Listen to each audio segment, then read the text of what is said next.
Thank you for tuning in to today's episode. What the heck is Spirochetosis? My name is Barbie, and I'm the host of the Poopism Podcast. Today's guest is my friend Noah Murphy, who reveals how a rare gut infection, intestinal spirochetosis, went undiagnosed for years. Learn how proper testing, a surprising diagnosis, and a few bathroom upgrades helped turn his health around. Grab a notebook, because this episode is definitely one you'll get a lot of inspiration from. Thank you for tuning in. This podcast is for informational purposes only and is not a substitute for professional medical advice. Always consult a medical professional or doctor for your health concerns. Hi, Noah. Welcome to the Poopism Podcast. I'm super excited to have you as a guest, and I'm looking forward to learning a little bit more about your journey. Thank you. Yes, thanks. It's so great to be here, Barbie. I'm excited to share my story and, break some of the stigma around GI health and digestive issues that I, among many others, have suffered with for years and have felt so alone. I'm sure there are tons of people out there who have these issues and they just normalize them. They take it as, perhaps I have a bad digestive system, or this is just the way my body is, and they have to cope with these horrible symptoms on a daily basis. And I'd like to start with my check-in with my gastroenterologist just yesterday. Yes, please.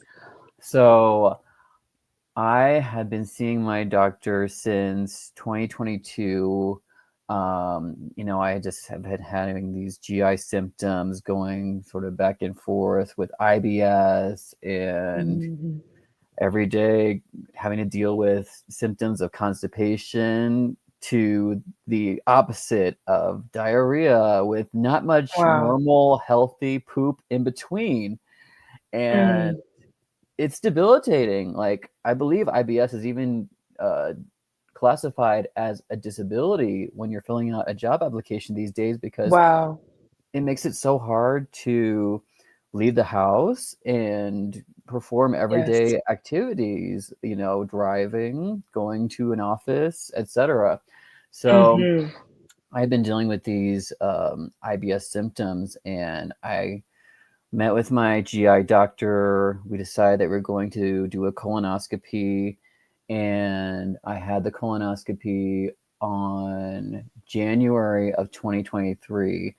And they discovered that I had a condition called spirochetosis. And what this means is that there was a bacteria deep in my gut, and it just caused a lot of these symptoms, the IBS back and forth. And they asked me actually if I work with livestock or was around animals quite often, because most commonly this condition occurs in people that have drank water that is contaminated with either feces or urine of livestock. And I said, no, that's not me. However, many years ago, I did, go abroad to places like China and India, and I had drank water that had been filtered, but perhaps not to the proper standards. And my GI doctor said, this bacteria could remain dormant in your gut for decades, potentially. And that was just like so shocking to me. I thought, how many other people could be having this and have no clue, just like me, and be experiencing these symptoms and the pain of dealing with them, and think there's no hope and no way out. So my doctor prescribed an intense antibiotic cleansing. So I went through it was like a 1 month of harsh antibiotic where, you deal with the symptoms of feeling fatigue and whatnot, on all the symptoms, side effects that comes with that. But once I had ran through the course of the antibiotic treatment, I just felt like this green light happen. It was like, cue the angelic choir. It was like, I can poop You're normally healed. again. Yes. And oh my gosh, it was just, I just can't tell you Wow. how much relief it was. And it really felt like it was just a new lease on life, just to be able to go to the restroom Mm. healthily, regularly, Yes. normally, like everyone else around me. And Right. it was just amazing. Oh, And I'm just so it, happy that I was able to get the help I needed. And I hope others are able to do the same. I think you hit the nail on the head of like being normal. Like, I'm curious when you started to realize that something was going wrong, was going to the doctor and talking to your physician the first step, or were you talking to family and friends about what was happening? I'm curious. Mm. I started out talking to family and friends. I mean, my symptoms have actually been on and off since about my sophomore year of high school. And that was Okay. when I had moved schools. My family had moved to a new town. I was starting a new school. So these IBS symptoms had started to flare up, and I talked to my mom about it, and we kind of equated it to being stress. You're going through a Yeah. transition in life. You're nervous. You're a new student. That's why you're having these upset stomach issues, Yeah. and it'll all just clear out on its own. Fast forward, several months, it was not clearing up. I was, finding my place at my new school, making friends, not feeling those intense, stomach butterfly feelings anymore, but the Yes. IBS symptoms remain. So then we went ahead, Mm. and back in high school, I had my initial colonoscopy, and they didn't find anything that alerted them as abnormal at the time. So it was kind of like, Wow. well, take some psyllium fiber capsules. That's what they told me. I went to the Mm-hmm. store. I got some over the counter giant pill Caps. capsules of the fiber.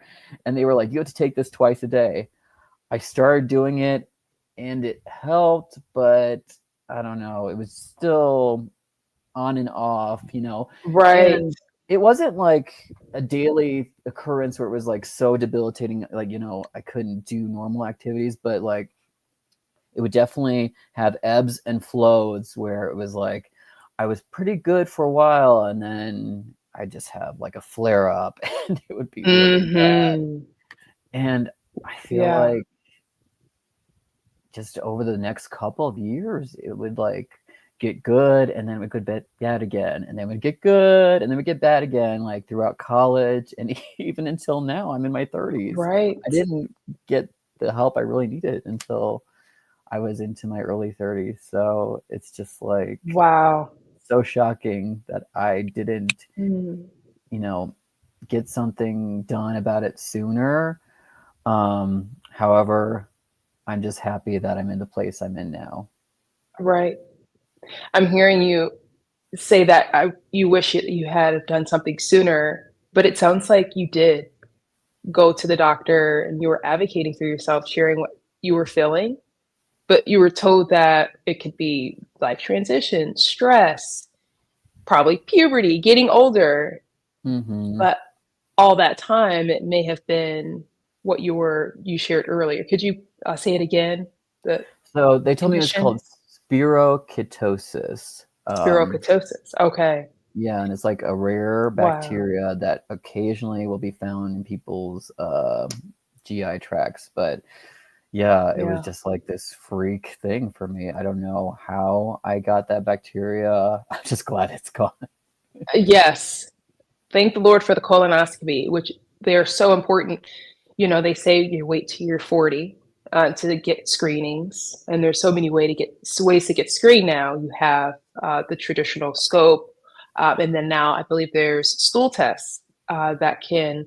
Well, the stool test is for colorectal cancer screening, but uh, to your point, would a stool test have worked to find what was going on, or was it just the colonoscopy? Do you I know? don't think so, because I think that they had to take a biopsy within my colon, and that's where Okay. they tested it to find the bacteria. And I hear what you're saying about the colonoscopy. So many people I've talked to say, "Oh, I know I should probably get one, but it's so invasive. The prep work Yes. is so invasive. I have to ask off work. I have to have someone drive me home, etc., etc." Hmm. But I want to tell people that yes, it is invasive. Yes, it's not going to be fun emptying out your GI tract prior to Yes. the colonoscopy, but it is essential. They say that the rates of colon cancer are edging downwards or edging upwards in ages. Like Yes. people as young as their early 30s are getting diagnosed with colon cancer.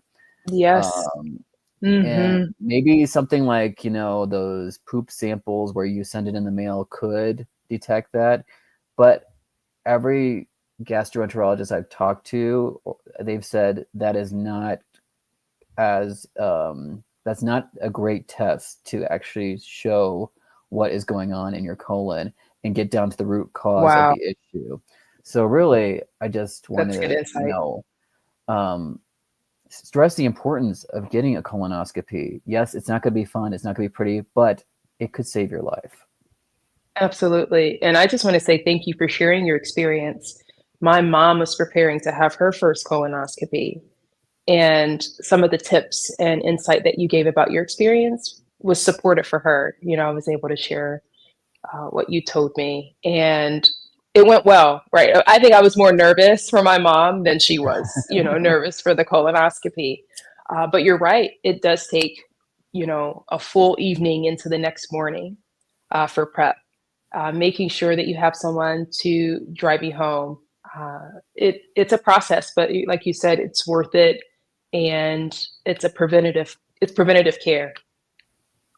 Yes, Yes. definitely. So, No, I have a follow-up question. I'm curious. So a little bit of background about Noah and I. We actually met in college, and I think it was specifically in our computer science class. Was it? yes, that's right. We were in Intro to Computer Science. So many good memories, and I'm curious, just looking back at college, that's probably one of the most stressful periods, of a young adult's life. Long nights, parties, lots of stress. I'm curious, did you have any flare-ups during that time? I did, yes.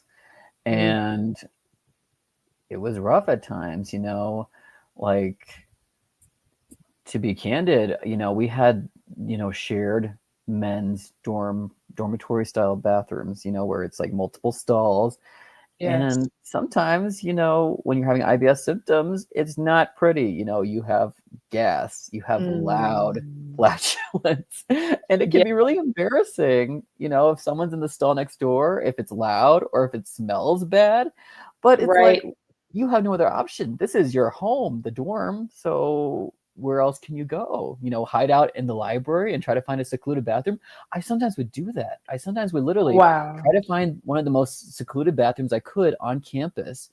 And, if it was like a single stall where it's not a multiple shared stall bathroom, that was like yes. a safe space. I was like, oh, I'm safe here. I don't have to feel the Mm, embarrassment of having someone else hear me dealing with my IBS symptoms. And wow, yeah, it was really embarrassing at times. People would, people can make comments and say, oh, it stinks right. in here, things like Of that. course. you know Terrible. you have to deal with that type of stuff when you have IBS symptoms. So I'm sure there are other people who have been in similar situations. I mean, I'm curious if you had anything similar, if you had any symptoms like that during your time in college. Oh, I mean, that's a great question. Constipation. I Hmm. I mean, the Poopism Podcast and just this movement that I've been building is really it was created out of my journey of just chronic gut health issues that started when I was basically when I was born. So when I think back to college, it was chronic constipation. I did not look at my stool before I flushed. So I don't know, I didn't know the consistency of it. But especially after a night out of drinking, um, or, overeating dairy products, because you have so much, and Mhm. the lunch and the dinners, and I would just, it's a great question. When I think back, I think it was just chronic constipation. And, Mhm. there's, science shows that the gut brain connection is really powerful. And my mental health definitely took a toll in college. Like, absolutely, probably one of the worst time periods for me, emotionally, mentally, and physically. So Mhm. when I think back to college, it's one of those times where I probably wouldn't say I was embarrassed in the restroom, because it was barely going. Oh, wow. I was barely going. So maybe once, I mean, yeah, it was probably like once a day, but sometimes it could be a few days and I hadn't, evacuated. Yeah, for lack of terms. Yes. Evacuate Yeah. the system. So, Yeah, seriously. and like poop shame and embarrassment, I really didn't have it. When I did go to the bathroom, like the splash or the flush or the fart, that didn't, embarrassment or shame wasn't there. I don't Mhm. know, maybe the future, the then me knew the now, what the now would become, you know, talking about poop so freely and advocating for the conversations around it. But I would say as a child, I had more poop shame because I actually Mm. had to take laxatives, Mm. and you have enemas. So a lot of my memories around pooping is steeped in pain of like, this is how I have to live in order to poop. So those were my Mm. memories. And Yeah. I'm sure you probably had a lot of people brush you off as well and say, just eat more fiber, Hmm. Metamucil, etc. Laxatives. It was Mhm. always a laxative. But come to find out, the journey that I've been on has shown that my whole life I've just been living with leaky gut.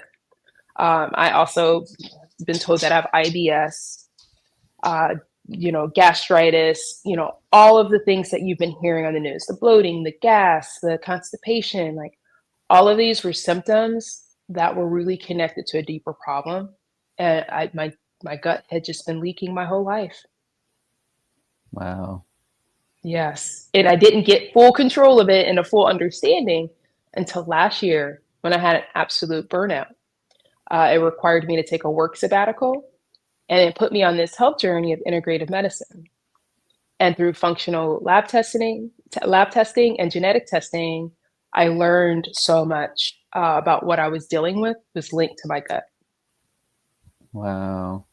And then you were So, able to make either the lifestyle change or diet change that was necessary to get into a good gut health place that you're in today. hmm, yes, it is 100% better, because I Mm. have an awareness of the connection, that the gut really is the engine that moves the body, talks to the brain and through the vagus nerve, which is a whole nother episode. But long story short, having awareness about the importance of taking care of our gut, or as sometimes I see it, as a garden, making sure you are having an adequate amount of fiber in your diet, that you are, having a poop at least once a day.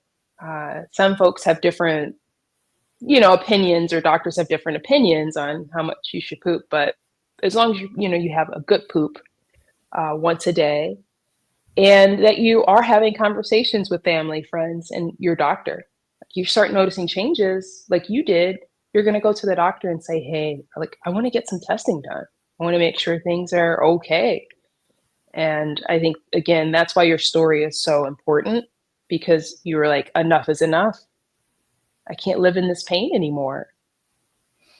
Yeah, that's exactly what Hmm. it was. It was just, not only the embarrassment, but I just was thinking, how am I going to be able to do, everyday activities without fear of where is the nearest restroom, going to Mhm. work and thinking, oh, is there a more secluded restroom I can use?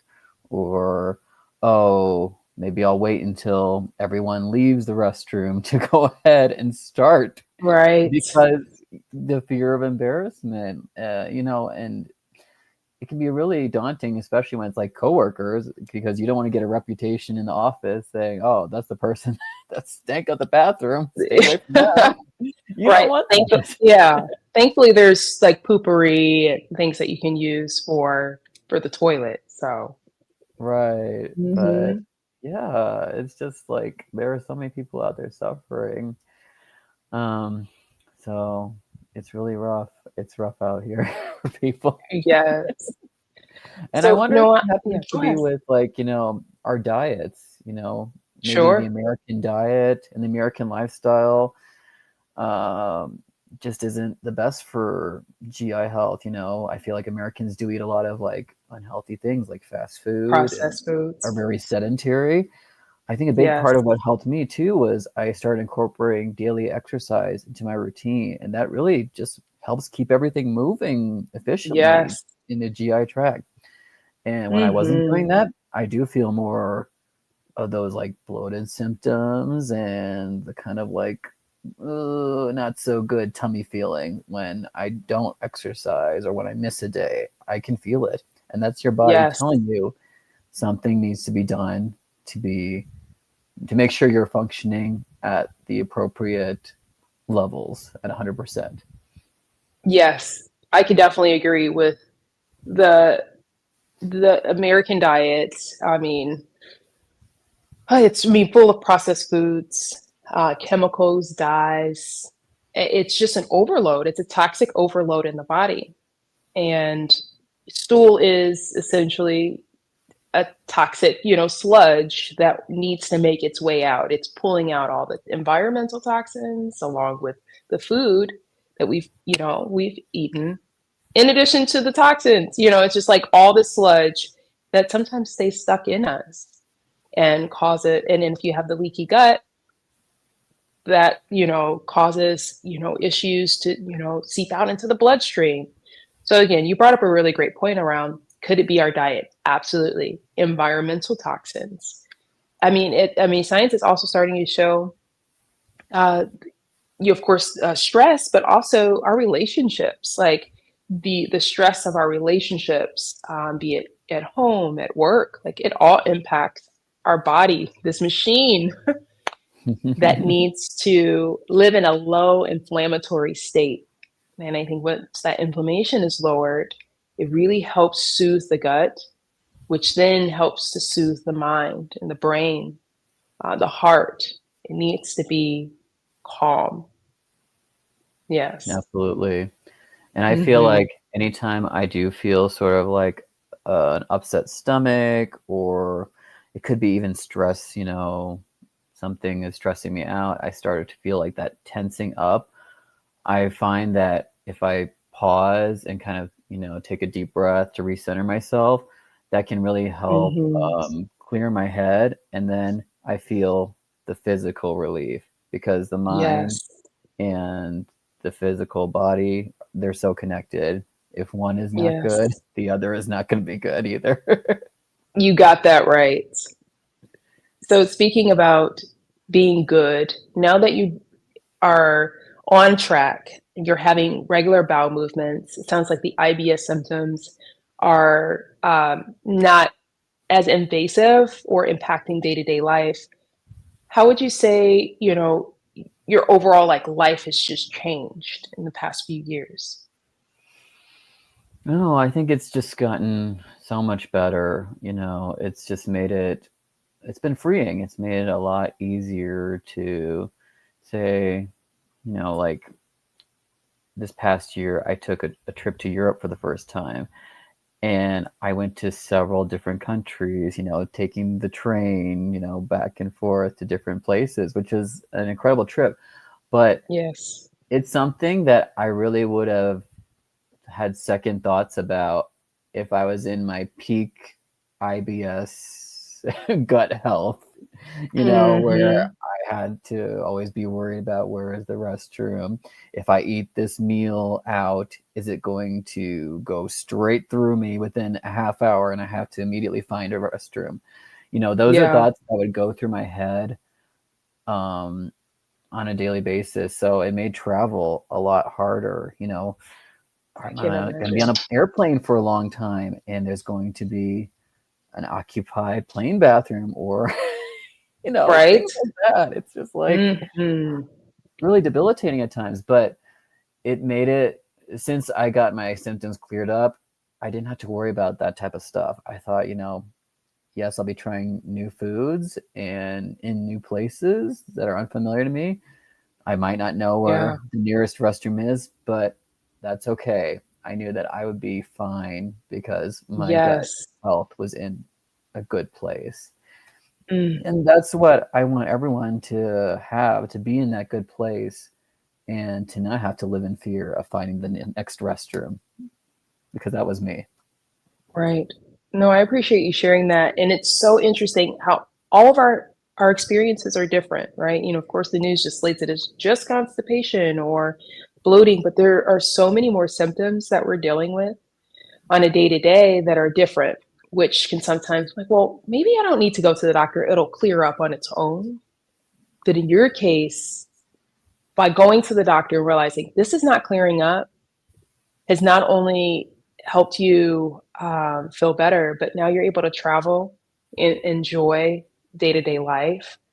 Um, and you're here today to share your story. And I really appreciate the vulnerability and the honesty to share what you not only dealt with most recently, but the journey from sounds like a young person into your 30s. Yes, absolutely. And I appreciate you having me here today to talk about it. If there's one thing, Yes. like one piece of advice I would give to folks out there that are dealing with GI symptoms, IBS symptoms, is listen to your body and Yes. advocate for yourself, because most likely you will be brushed off and told everything is fine, or it's this, or it's that, or Mhm. you don't need to get a colonoscopy, you're too young. But if you push and self advocate, like for me, that's when I felt so happy, because they found there was a strange bacteria in my gut and that it wasn't just me overreacting. I had, Right. that clarification that I did have something underlying that was causing these Hmm. symptoms, that I was right the whole time, despite people brushing me off. So no matter how many times someone tells you you're overreacting, if you feel it, that something is wrong, go get the exam, get the colonoscopy, get the Yes. help you need, and never stop advocating for yourself, because no one knows your body Yes. like you. No one That's it. knows what's going on, what's happening inside of That you is like it. you.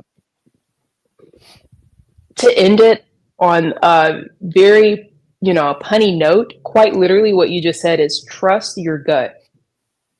Trust your Be- gut. That's exactly it. Quite literally.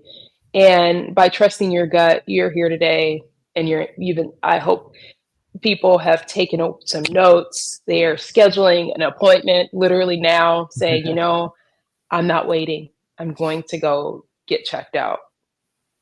Yeah, me too. I just Yes. hope people, take some inspiration from this to self advocate and get the help they need. Yes. Because there That is a word. light at the end of the tunnel. There is Yes. hope for a normal poop. Yes. And, Noah, because this is the Poopism Podcast, I have to ask, are you familiar with the Bristol stool chart? No, I'm not. Can I show you what it is? Sure. Sure. So, the Bristol stool chart is a really great way of understanding your poop type. So, Mm. let me go ahead and get this pulled up. And it's something that really helped me on my journey because I never, like I said, I never really looked before I flushed. until I started noticing some changes. Hmm.